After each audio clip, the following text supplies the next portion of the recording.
Hello, my friends, and welcome back to the Undefeated channel, your place for live Barcelona news every Monday, Wednesday, and Friday. Welcome, culés, to Wake Up and Barça. In today's episode, we're going to be doing a full match overview, including the good, the bad, and the Barça from this weekend's match against Elche. A big 3-0 win for the Blaugrana.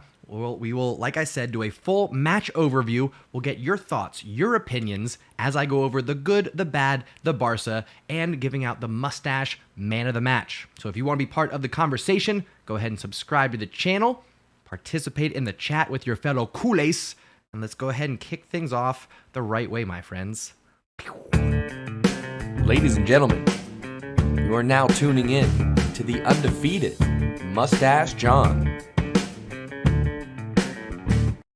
All right. Like I said, welcome culés from around the world. Before we get things going, subscribe to the channel so you can be part of the conversation as we go over the match overview for Barcelona defeating Elche 3-0.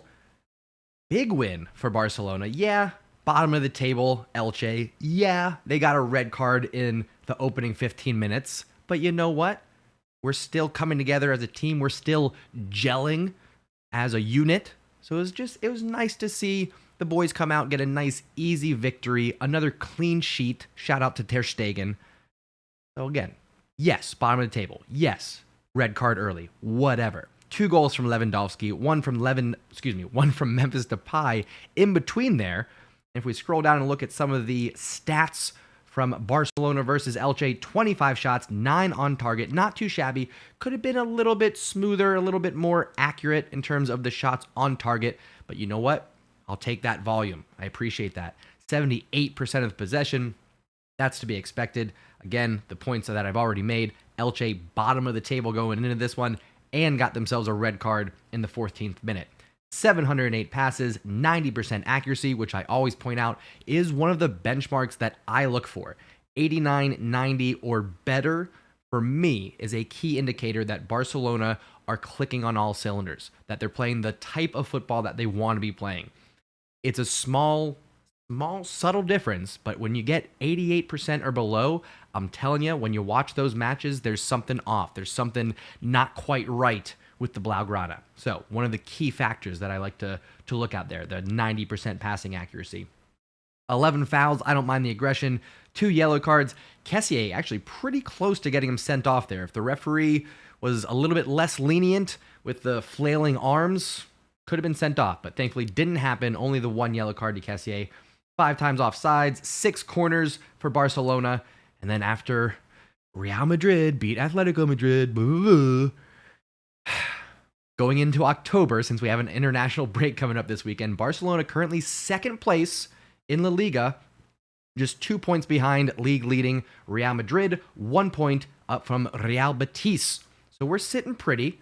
We've got an El Clasico coming up in October, so that might be our best opportunity to gain that crowd. I don't know if Real Madrid are really going to drop many points outside of playing us twice. I mean, we're getting both of those wins anyway, folks, I digress. If we take a look at the lineups real quick, Barcelona started with Ter Stegen, Koundé, Araujo. Was it Eric Garcia? Did he start? Yes, Eric Garcia, right? Am I reading this wrong? No, he did. He did start. Yes, okay.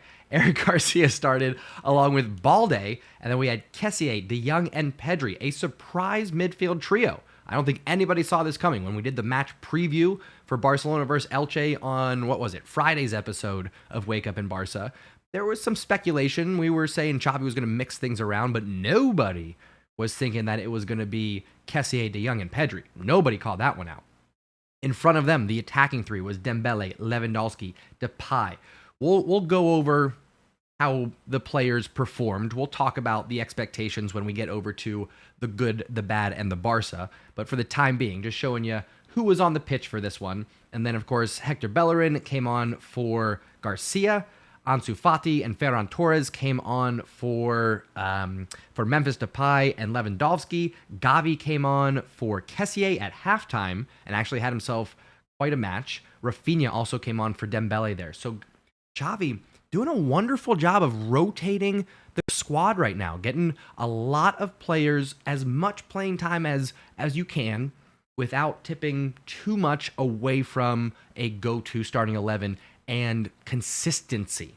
Because that's the challenge, is how can you get all of these elite players who want playing time, how can you meet that expectation but not have a different 11 every time you walk onto the pitch? You know what I'm saying? So it's just, Xavi's doing a wonderful job. He's doing a wonderful job of balancing this club. He really and truly is. So that is the match overview in a nutshell. I'll pause. We're going to go over the good, the bad, and the Barça here up next. But first, I want to turn to the chat. I want to say my hellos, see who's hanging out, and then we will get into the good, the bad, and the Barça, my friends. So we'll start with this. First impression, overview. What'd you think? What did you think about the match? Who stood out to you? We'll get the conversation going, and then we'll do the good, the bad, the Barça. Schlifty, good to see you, friend. It has been a minute, I should say. Excuse me. Take a sip of water here. I'm excuse me. You may have noticed a little extra sunshine on the face today. I was doing an outdoor event for one of my other jobs, and wasn't expecting all the sunshine, but got about 3 hours out in the sun. So I'm feeling it on the back of my neck. I'm feeling it on my forehead right now, and a little bit run down. But you know what? I'm never going to complain about getting some sunshine, especially on what is now a fall afternoon. So anyway, folks, but I'm doing well. I'm doing well. Mark, how we doing, sir? Winston is with us. Fabrice, hello. Questions coming in. Winston says, "What's up, Stash Squad and Sensei Stash?" I'm doing well, Winston. Appreciate you. Mark says, "John, you need to see the news about Jordi Alba comments about him losing the place in the team." Dun dun dun. Let's jump over to the Twitterverse if that's happening, because I admittedly have been working most of the day. So let's go Jordi Alba. I am not up to date on what's happening here. Jordi Alba believes that he will once again become a starter at Barcelona. Was there any source in particular? Jordi Alba is basically Barca's third choice left back, yada, yada, yada. Yes, I know. Was there a source that he specifically said this to? Or do you want to share with us maybe what he said? I mean, picture's worth 1,000 words. My goodness. Wow.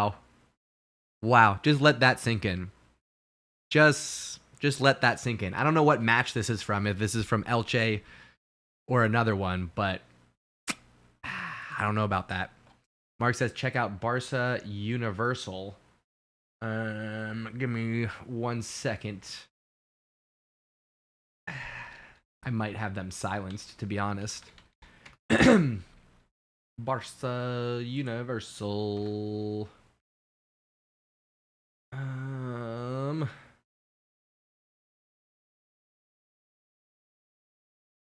Had to say anything about Jordi Alba. Barcelona's board of directors expressed their concern, blah, blah, blah.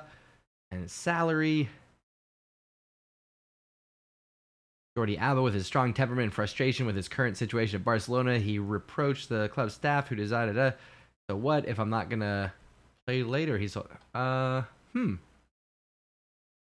has reproached part of the club staff who designed individual physical plans for each player. Interesting. Unlike Piqué, Xavi had not told Alba anything about his losing his starting place in the team this season. He expected Barca to sign another left back, but to still continue as the starter. He feels mistreated by the club, especially after... Bro. Nah, Jordi. Now listen. Take this with a grain of salt, okay? This is journalists filtering what is being said and then reading into it and then putting their own opinion and all these things, right? Okay? But if Jordi Alba's attitude is, well, then I'm just not going to work hard. If you're not going to start me, I'm not going to work. Then that's why you're on the bench in the first place, dude. You've got a young Alejandro Balde nipping at your heels, desperate for playing time, desperate to break through into this Barcelona senior team, and he's doing it. And then your attitude is that, but I should be playing. That should be me out there. I should be the one playing. And then you got Marcus Alonso, who's kind of a wild card. Big, tall, physical, can send balls in just as good as Jordi Alba on the attacking side. Free kick specialist. There's going to be situations where that move makes sense. But Jordi, you got to fix your attitude, my man. Can't come in with that bad attitude. You got to say, okay, if I want to close out my career at Barcelona in the starting 11, I got to adjust my attitude. I got to put in the work. I got to talk with Xavi about what I can do to make up the gap. What am I maybe not doing right? What could I do differently? That would be what you would expect from someone who's a captain of this team. Anyway, folks. My goodness. I'm hoping that Jordi Alba gets his mind right, comes in with the correct attitude, a positive attitude, works hard, and is proper competition for Balde and Alonso. I was as shocked as anybody that Marcus Alonso got the start against Bayern Munich. I was thinking maybe Balde, but part of me thought, the trusted Jordi Alba, he doesn't quite have the legs that he used to, but experience, this and that, tactics, this and that, it was Alonso. So you got to respond the right way, folks. When you're put on the bench, you don't complain. You don't whine about it. You work hard. You win your spot back. That's what you do. You fight for it. Anyway. Royson, how we doing, sir? That's fire. JJ, hello. Says, do you think we can beat Bayern at home? I do think we can beat Bayern at home. I do think so. Prince, how we doing? Good to see you, brother. Pound it. Says, apparently we are the only ones who can stop Real Madrid. Time to humble them October 16th. Visca Barça. Absolutely, folks. Absolutely. Barcelona with... We've gone over this a little bit, but let's jump over. And again, we are going to do the good, the bad, and the Barça in just one moment. But we've talked a little bit about it, but let's take a look at the upcoming October schedule for Barcelona, because it's absolutely insane. Starting out with just a little appetizer, going to Mallorca, not a big deal, all right? Just dipping our toes in the water that is October. We have Inter Milan October 4th, away in the Champions League. Then we host Celta Vigo, which is not going to be an easy match. They're ferocious. They're going to come at us. Then we are hosting Inter, again in the Champions League. Then we got to go into the Bernabeu. El Clasico, the first one of this La Liga campaign. That's going to be October 16th. Doesn't get a whole lot easier. We have to host Villarreal. We have to host Athletic Club. We have to host Bayern Munich. And then we end the month going to Valencia. That's an insane 30 days of football for Barcelona. I'm not going to say that this is a make or break month, but this is a make or break month for the Blaugrana. It's every match. We're going to have to come away with a win.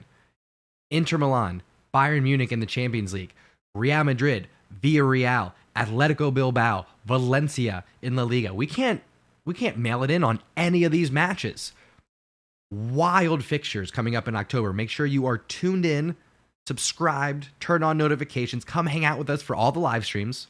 We'll be here for all of those matches, plus Wake Up in Barca in between every Monday, Wednesday, and Friday, covering live Barcelona news. Go over a lot of content here, have some good conversation. And if you are enjoying it, do me a favor, hit that thumbs up button. It's easiest way to show your support for the channel. Hit that thumbs up, gets the algorithm going, gets the feed on the scrolling and the views and the, you get what I'm saying. Anyway, folks, are we ready? Are we ready for this? Are we finally ready? Enough dilly-dallying, enough teasing. Are we ready for the good, the bad, and the Barça? I think we are, folks. Match overview in the books. Let's go ahead and dive right in to the good, the bad, and the Barça. Let's talk about what was good about this match first and foremost. We change our lighting, jump over here. First and foremost, clean sheet in the books. Again, that's what, 5 out of 6, 6 out of 7, whatever it is for Barcelona. Clean sheets happening time and time again this year. Tell me when you're sick of me saying it, but this is Ter Stegen's year. We have a refreshed defense in front of them. They're younger. They're faster. They are elite and ready to defend the line, and Ter Stegen does the rest. Picks up the loose spots, fills the gaps, does whatever he needs to do, comes up with the big saves at the right time, as opposed to it just being an onslaught like we were seeing in the past couple years. So Ter Stegen, well done, clean sheet, loving what I'm seeing from the big German. De Jong, he got 90 minutes in that pivot role, playing center defensive mid. What? How about that? Absolutely incredible. 90 minutes for Frankie de Jong, and he played well. Would have had an assist to Lewandowski had he not been taken down, which was ultimately the cause of the red card for Elche. But we were this close, my friends, to a de Jong assist, I should say. Anyway, so de Jong, fantastic. I mentioned earlier, Xavi rotating the players, getting everyone some playing time outside of Jordi Alba. Sorry, Jordi. But getting just about everybody over the last 2-3 games some amount of playing time. Whether it's Ferran Torres, Hector Bellerin, Eric Garcia getting the start today, Christensen getting the start in the Champions League. He's rotating the players. He's doing a good job of balancing, as I mentioned earlier, playing time with chemistry, with consistency, and getting results. So well done to Xavi. Remains undefeated in the Liga. We had that one little stumble against Rayo Vallecano to open things up, to open up our campaign. Had a draw there. So whatever, we'll make that ground up sometime here in October. But the fact that we are undefeated, also good. Now, if we jump over and officially give out the good box, going to Lewandowski for his double against Elche. Started us off, ended us with a goal. It was a Lewandowski sandwich in there. Not the hardest goals he's ever had to score. Both of them, well, I'll say this. The first one, tap in. He had to make the right run. The pass needed to be there. Memphis almost put it in himself, but Lewandowski tapped it in. And the second one, very subtly, actually takes some, I'll say, presence of mind, some cool thinking to tuck that in to the side netting like he did, as opposed to, oh, the net's open, let me just blast it. There's a good percentage of players that would have blasted that on target, would have hit one of the defenders, but Lewandowski had the presence of mind to just calmly tuck it in the side netting for his second goal and Barcelona's third. So for those reasons, Lewandowski gets the good box today. Now you know that we now need to transition what was bad about the match. Sitting here thinking about it, thinking about players' performances, thinking about the results. I'm thinking about any of the ongoings around the match. And maybe I'm being a little bit too easy. I could pick on Araujo for missing that bicycle kick, but at the end of the day, it's the defender going for an aerial kick off of a volley. I can't blame him too much. I could maybe pick on Ferran Torres, but he's got enough going on. You know what I mean? And I'm pulling for the kid, so I'm not gonna pick on him at all. Really, I'm not gonna pick on him at all. So I'm sitting here thinking, I think we're good. I think we're all right. I think this match, not that it was perfect by any means, but there was no standout performance that needed to be called out in the bad box. Nothing going on around the match that needed to be put in the bad box. I mean, we came in, we dominated possession, we got shots on target, we scored 3 goals, we had a clean sheet, we rotated players. Tell me what I'm missing, but for me, I think I'm good. I don't think we need to put anything in the bad box for this one. Rethinking the Jordi Alba comments, had I known that before setting this up, maybe he would have gotten in the bad box for his apparent attitude. But for right now, I got nothing, guys. I got nothing. We're all good. I think we're okay. So that moves us over then to talk about what was Barca about this match. Now, when we talk about what was Barca, for those of you that are not so familiar, it's someone who represented the club, somebody who put in a performance that really represents the badge. And for me, that person today, or not today, I should say, versus Elche in our 3-0 win, was Alejandro Balde. A lot of competition at that left back spot at Barcelona. Marcos Alonso, Jordi Alba, Alejandro Balde. Xavi could also go to a 3-back if he wanted to. We have enough wingers to play a 3-5 whatever. But he's committed. Balde showing it on both ends of the pitch. He's got pace, he's got power, and now he's adding to the attack through assists. He got 2 out of 3 assists through Alejandro Balde. So I'll give you the reasons why he didn't get man of the match in just a moment. He was this close to man of the match. But he'll get there, my friends. He will certainly get there. I love what he did. Like I said, both ends of the pitch. Alejandro Balde, 2 assists against Elche, gets the Barça box for his performance. Now, that should make it pretty obvious who the mustache man of the match is. So let's go ahead and reveal Memphis Depay getting the mustache man of the match. And you know what? Nobody saw this coming, folks. Nobody saw it coming whatsoever, because nobody saw him in the starting 11. Again, we were here Friday going over preview and predictions. I missed it. The whole Stash Squad missed it. Nobody was saying, oh, this is definitely going to be a Memphis Depay day to start. Nobody called that.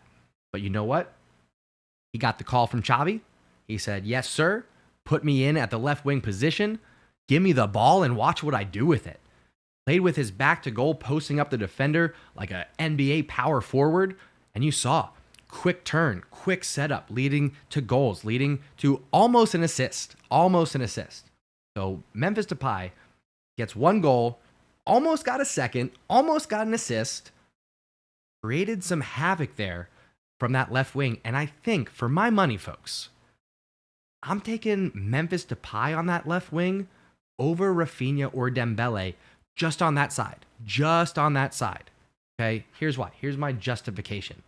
Rafinha and Dembele, for me, are so similar that it's either or. I don't like having both Dembele and Rafinha out there because their similarities also include the fact that both are more impactful on the right wing and less so on the left. So when you look at our options on left wing, Ansu Fati, Memphis, Ferran Torres, even though Ferran Torres also prefers the right. For me, it's a healthy Ansu Fati, starts on the left wing, but if not Ansu, Memphis Depay, for me, is our starting left wing. So could we start to see, again, pending Ansu Fati's return to 90 minutes match fitness, could we start to see Memphis, Lewandowski, Dembele, or Rafinha? I think Xavi might start looking there, particularly if Memphis Depay continues on with these type of performances. Mustache, man of the match, goes to Memphis Depay. Well done, sir. So Lewandowski gets the good for his 2 goals. The bad box, you tell me. Maybe I'm looking at it through rose-colored lenses, but for me, that was about as good of a match as you're gonna get. And I don't have any major complaints about players, outcomes, circumstances, so let me know if you got something different. The Barça box is Alejandro Balde for his 2 assists, and the mustache man of the match goes to Memphis Depay. So again, let me know what you think about the good, the bad, and the Barça. Agree, disagree, what would you change around? What did I get right? What did I get wrong? What did I miss? Let me know. Keep the conversation going. I'm going to turn to the chat, but if you are watching this on replay, let me know down in the comments. And before we do anything else, everybody pause. Whether you're watching on replay or live, hit that thumbs up button. I would really do appreciate it.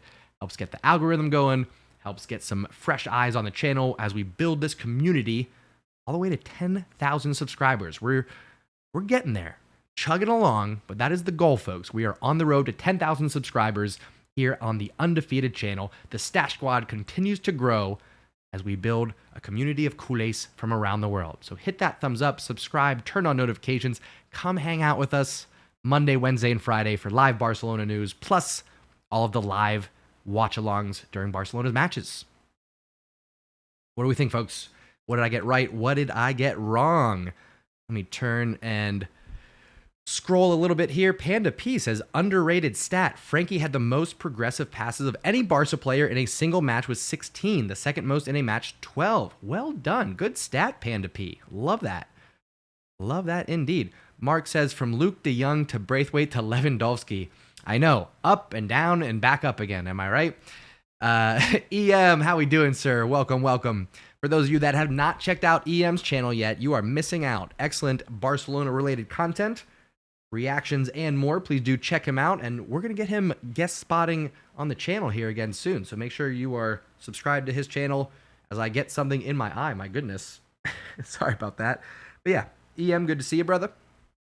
Mendo, hello, hello. Who else we got in here? Royson says yes to Balde. Applause for Memphis. He had a great game. Agreed. Keanu Gonzaga, love the name, my man, says Balde is our man. I think so. Just the way that Jordi Alba's responding, the limitations of Marcus Alonso. I think Balde's got that spot.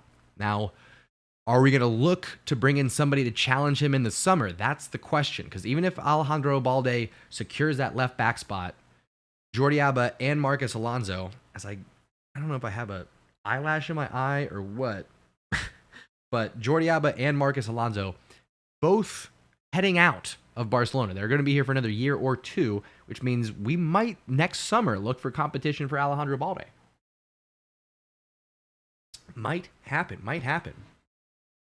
Fabrice says, yeah, okay, understand the decision. Sounds like you don't really love it, but I provided the right justification, which I'll take. I appreciate that, Fabrice Mendo giving us the Memphis celebration. Love it. AD, how we doing, sir? Sem FCT says, for me, it's Memphis gets the good. Bad is that we should have scored more with the chances we had. Barça gets Balde, and Mustache man of the match goes to Lewandowski.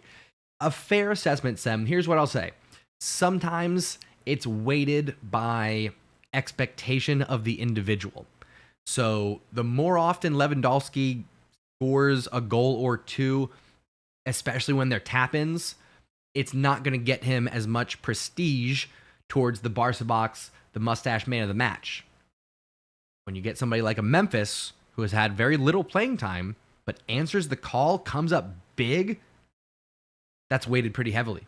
So while I don't disagree with your assessment by any means, that's just a little further explanation for how we get to where we did with the mustache man of the match, so on and so forth.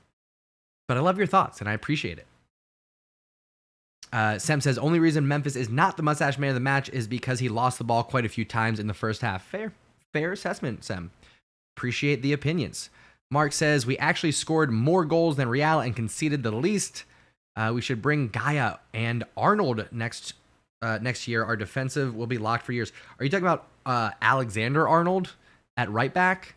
Because on the defensive side, I don't know. Also, English players do not come to Spain unless you're Michael Owen or David Beckham. It just doesn't happen. So I wouldn't rely on any English players in the future coming to Barcelona. It's just not likely. Jose Gaia, maybe, but didn't he just sign a contract extension? Correct me if I'm wrong, but I feel like he did. AD says, I think I saw you did a video on Michael Talks Football. I did. Yes, I was there. He invited me on. Very kind of him. Invited me on to talk about the upcoming season for Barcelona. I think we talked some Champions League, some expectations, starting 11, that kind of thing, from what I remember. Keanu says, I dislike international breaks. Yeah, there's usually not good matches going on, but this is the last one before the World Cup. So we at least got that going on. So that's nice. Greg says, Arnold ain't going to leave Liverpool. They see him as a future captain. Yeah, probably right. Probably right. Sem says, and Gary Lineker. Okay, so that's 3 between all of the people here watching that we can think of. English players that have come and played in Spain. Notable English players, we'll say. Mark says, what about Pedro Porro? Anyway, I hope our form won't go away after the international break. We do sometimes, as a lot of clubs do, have a little slope in form after an international break. We've got a handful of players that are going to be playing for their national teams. However, we've got enough players that we can rotate. We'll find the right 11. And we do have, thankfully, a nice little warm-up match against Mallorca going into what is going to be a wild October. Absolutely wild October. Kieran Trippier. I always overlook him. Okay, there's 4. We are counting the English players that we can think of that have played in Spain. I'm sure somebody by now is Googling it like a smart guy. But yeah, so that's we did it, folks. That's the good, the bad, and the Barca. From Barcelona defeating Elche 3-0. A little quote from our boy Ter Stegen. Not Ter Stegen, excuse me, Lewandowski afterwards. Say the right words, John. How about that? Lewandowski said, I know that FC Barcelona is the team where most players have won the Ballon d'Or. I think that the road to the Ballon d'Or is shorter from Barca than Bayern. Ooh, spicy words from Lewandowski there. I think Bayern fans, if they wanted to get upset about something, could take that as a little bit of a slight. However, you're going to look at it objectively. Ain't wrong. Ain't wrong, folks. He's really not. I mean, thanks to Lionel Messi, of course. Barcelona have a lot of Ballon d'Ors in the cabinet, but I'm thinking if he continues on this road of getting a goal or two a match, if we make a nice run in the Champions League, we got to get semifinals and close to through at least. And if we can win La Liga and win Copa del Rey, and we do the double over Madrid, those things would have to happen. Okay? If we don't win Champions League, let's say, we got to at least get to the semifinals. We got to pull the double over Real Madrid. We got to win La Liga. We got to win Copa. Lewandowski has to outscore everybody else by a good margin. And then maybe he can get the Ballon d'Or. That's what I'm thinking. But that would be the 5 criteria. I think I named 5. However many it was that I'm thinking of for Lewandowski to win his first Ballon d'Or. What do you think? Let me know. What does Lewandowski have to do to win his first Ballon d'Or? And will it be at Barcelona? For me, it's now or never. It's not like he's going to go somewhere else after this and, where's he going to go? PSG, Juventus? Nah. For me, it's now or never. Just saying.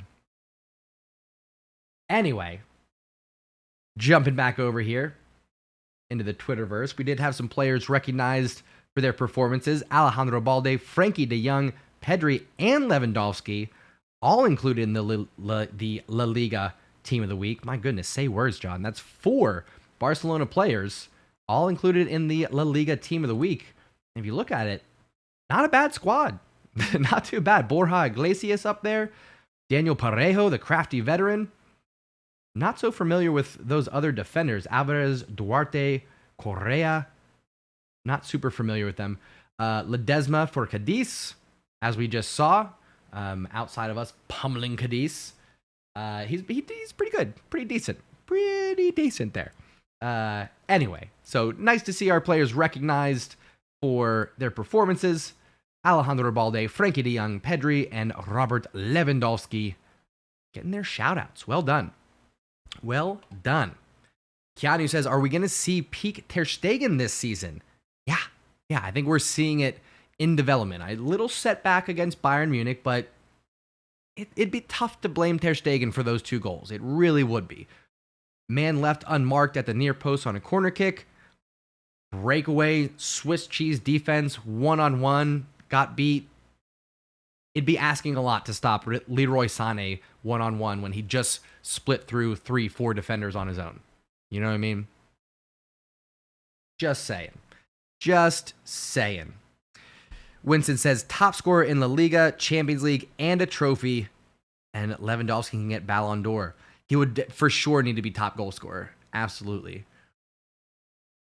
Mark says, also the reason is because Barca fans actually promote their players a lot. And sometimes I want to say overhype, but Bayern fans don't promote their players due to the small PR they have. I think some of that is due to brand recognition. You know what I mean? There's a lot. Your sponsors, what your TV rights are like, and your broadcasting situation. I think all of that factors in. But what you do on the big stage matters too. You know what I'm saying? He's got to bury the goals in Champions League. Absolutely has to happen. He's got to light up the scoreboard. AD says if Lewandowski wins the World Cup, he can win the Ballon d'Or. Yeah, no.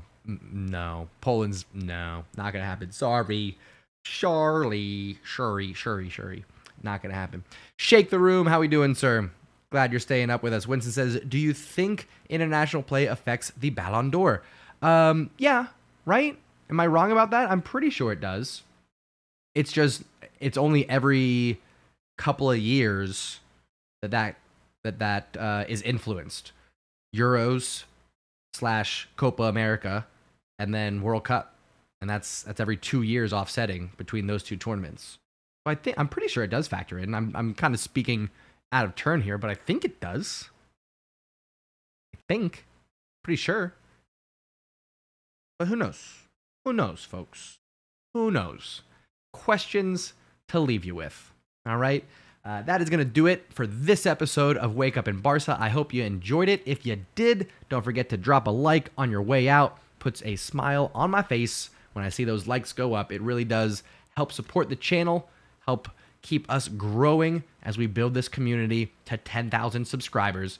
We will be here live again Wednesday, and I think we are going to get back to a regular early show. I got stuff going on all day, so expect an early one, 7 a.m. most likely, Wednesday morning. That's going to be 7 a.m. Eastern Standard Time, so convert that for your time zone, because we got Kool-Aid's watching from all over the world. Don't forget to subscribe, turn on notifications, come back, hang out with us every Monday, Wednesday, and Friday for live Barcelona news, plus all the Barcelona matches coming up, and we've got a big October happening after this international break. So come hang out with us. I really do appreciate you spending some time with us for this afternoon show of Wake Up in Barça. I really do appreciate it. Go out and do good things, positive interactions with everybody that you connect with, high fives and hugs for whoever wants them. We'll see you next time right here on the Undefeated channel. Thank you so much for tuning in and taking a ride. Mwah.